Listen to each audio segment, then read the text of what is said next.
सफ़र कौन किस नंबर 51। ठीक है, फिर तुम ऐसे नहीं मानोगी। जहांज़ेब ने बोलते अपने पैरों को जूते से आज़ाद किया और बेड पर चढ़ के एक ही झटके से इसकी एक साइड से कंबल को खींचते इसे अपने मजबूत शिकंजे में घेर चुका था। जबकि इफ़रा जो आगे ही खौफ से बेहाल हुई पड़ी थी, जहांज़ेब के अचानक इतने नज़दीक आ जाने पर और घबरा गई। प्लीज़ छोड़े, नींद आ रही है, मुझे सोना है। इफ़रा अपने आप जहांज़ेब की कैद से छुड़वाने की कोशिश करते हुए बोली, ये तो अब नामुमकिन है मिसिस, तुमने मेरी बात ना मानकर बहुत बड़ी गलती की है। मैंने बोला था ना कि सोना मत। जहांज़ेब इसे मज़ीद नज़दीक करते हुए बोला, जबकि इसकी जुल्सती सांसें अपने चेहरे पर महसूस करती इफ़रा की जान पर बन रही थी। तो आप ही इतना लेट आए हैं? मुझे नींद आ रही थी इसलिए मैं सो गई। अब आप मुझसे गिला क्यों कर रहे हैं? इफ़रा को अचानक याद है कि जहांज़ेब भी तो लेट आया है, इसलिए वो सारा का सारा मलबा इसके सर पर डाल गई।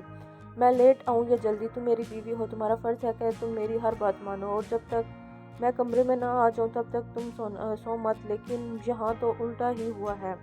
मैं थोड़ा सा लेट क्या हो गया? तुमने तो सोने की तैयारियां पकड़ ली। जहांज़ेब से घूरते हुए बोला, मतलब अब अगर आप सारी रात कमरे में नहीं आएंगे तो मैं सारी रात नहीं सोऊंगी, सारी रात आपका जाकर इंतज़ार करूंगी। इफ़रा जहांज़ेब की तरफ सवालिया नज़रों से देखती हुई बोली, हाँ बिल्कुल, ये तुम्हारा फ़र्ज़ है और तुम्हें ये पूरा करना ही पड़ेगा। वैसे तो ऐसा मुमकिन नहीं मैं सारी रात अपनी बीवी से गाफिल रहूं, लेकिन कभी अगर ऐसा हो भी गया तो तुम्हें जागना ही पड़ेगा मिसिस, क्योंकि ये मेरा हुक्म है और तुम्हें ये मानना ही पड़ेगा।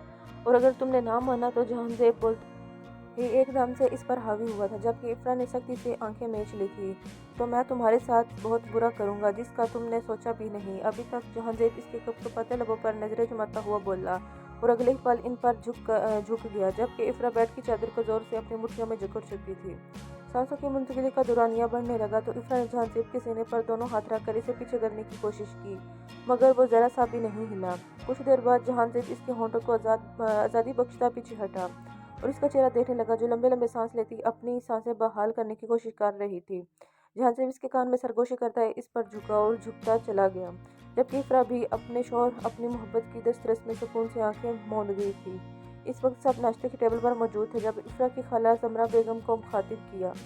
समरा, मैं कुछ दिनों के लिए अपने इलाज के लिए मुल्क से बाहर जा रही हूँ और इसके लिए मुझे सबा की फिक्र है कि वो कहाँ रहेगी, मगर सबा का कहना है कि वो इफ़रा के साथ तुम्हारे यहाँ रह लेगी। कुछ दिन की ही बात है, मैं अपना इलाज करवा के आ जाऊंगी, फिर सबा को वापस ले जाऊंगी। सबा की वालदा समरा बेगम की तरफ देखती बहुत नरम लहजे में बोली, ये कैसी बातें कर रही हो तुम? सबा हमारी अपनी बच्ची है, ये इसका भी अपना घर है, ये बिल्कुल हमारी बेटियों की तरह है। जैसे हमें इफ़रा और अलीज़ा अजीज़ है वैसे ही हमें सबा भी अजीज़ है। तुम बिल्कुल भी फिक्र ना करो, सबा जितनी देर चाहे यहाँ पर रह सकती है, इसे कोई तकलीफ नहीं होगी।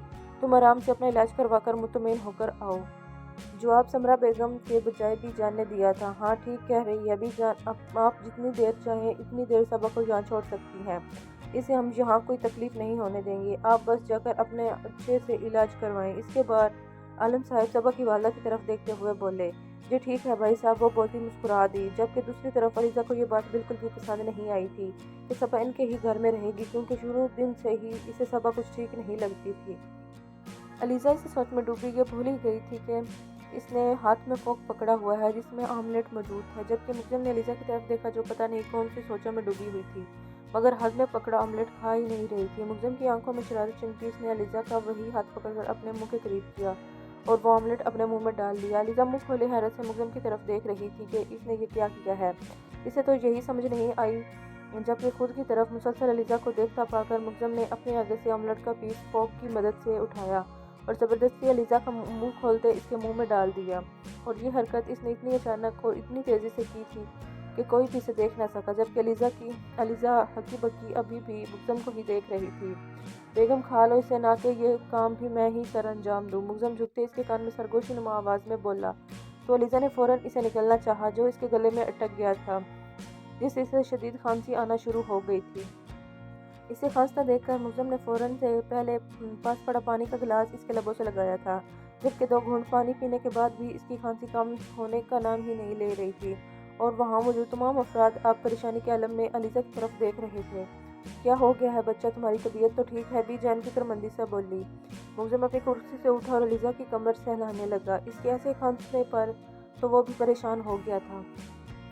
फरी, कोई मीठी चीज़ लेकर आओ फ़ौरन, मुकदम इफ़रा की जानिब देखते हुए बोला तो वो जल्दी से उठती भागकर किचन में गई थी, क्योंकि वहाँ कोई मीठी चीज़ मौजूद नहीं थी सिवाय जैम के, जो अलीज़ा खाना बिल्कुल भी पसंद नहीं करती थी। इफ़रा किचन में आई तो इसे बिल्कुल भी समझ नहीं आ रहा था कि वो क्या लेकर जाए। फिर इसने फ्रिज खोली और इसकी नज़र फ्रिज में पड़ी।